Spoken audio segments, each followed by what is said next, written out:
सतगुरु भगवान की जय। गुरुर्ब्रह्मा गुरुर्विष्णु गुरुर्देवो महेश्वरम् गुरुर्साक्षात् परब्रह्म तस्मै श्री गुरवे नमः। तस्मै श्री गुरवे नमः।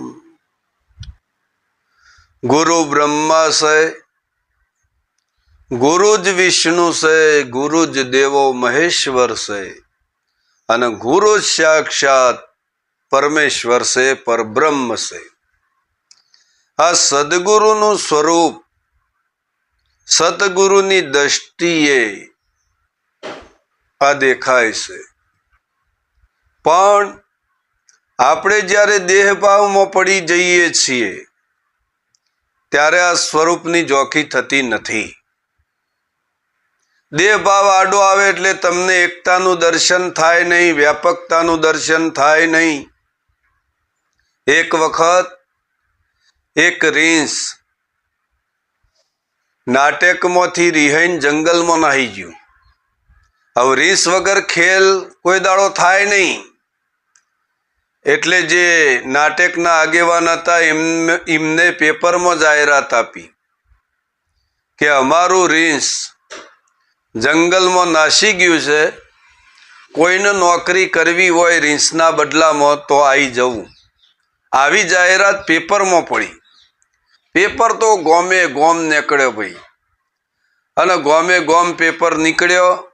એક ભાઈએ પેપર વાંચ્યું, પેપર વાંચીને એમ કીધું કે આ નોકરી રીંછની ખાલી છે।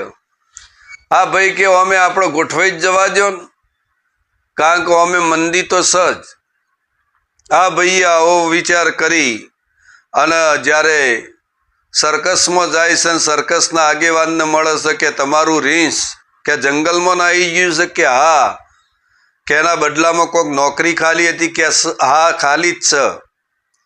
એ કે પેલો ભાઈ કે કેટલો પગાર આલશો? કે 400 રૂપિયા પગાર આલશું। કે મારે શું કરવાનું? કે રીંછનો લુગડો પહેરીને બધો અમુક ખેલ જ કાઢવાના, બીજું કોઈ કરવાનું નહીં। પેલો કારો હારું હેડો અમે ગોઠવાઈ જઈએ।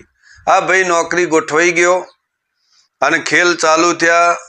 રીંછનું ચોબડું શરીર ઉપર પહેરી દીધું અને રીંછના ખેલ ચાલુ કરી દીધા। એક ખેલ પત્યો, બે ખેલ પત્યા, 3 ખેલ પત્યા અને હાથમો ખેલ વાઘ હોમું હતો, જાળીમાં હતો। એટલે આ રીંછે વિચાર કર્યું કે આ બધા ખેલ તો પટી ગયા છે, પણ જો વાઘને જાળીમાં પડું તો વાઘ આપણને છોડશે નહીં, આ ખેલ કાઠો। પણ જ્યારે સર્કસના આગેવાને કીધું કે કૂદી પડો જાળીમાં, તારે આ રીંછ જાળીમાં કૂદી પડ્યું એટલે વાઘે ત્રાડ મારી। આ રીંછ બીવાઈ અને જાળીઓ પકડીને ચડવાની શરૂઆત કરી। પેલો વાઘ કે એ ઊભો રહે, તારો કેટલો પગાર છે? રીંછ કે મારો 400 રૂપિયા પગાર છે। વાઘ કે મારો 800 રૂપિયા પગાર છે। કે આ તી અને મી આ ચોબડો પહેર્યો છે, તી રીંછનું ચોબડું પહેર્યું છે, મી વાઘનું ચોબડું પહેર્યું છે, એટલે આપણે જુદા જુદા લાગીએ છીએ, પણ આ ચોબડો ઉતારી દઈએ ને તો આપણે બે એક જ છીએ, આમાં કોઈ ફરક છે નહીં। એટલે શરીર ભાવમાં કોઈ દાડો પરમાત્માનું દર્શન થાય નહીં, પણ જ્યારે શરીરનો ભાવ વિરમી જાય એના પછી અદ્વૈતનો ભાવ છે, વ્યાપક અને પરિપૂર્ણનો જે ભાવ છે એમાં દર્શન થઈ જાય છે। બોલો સતગુરુ ભગવાન કી જય।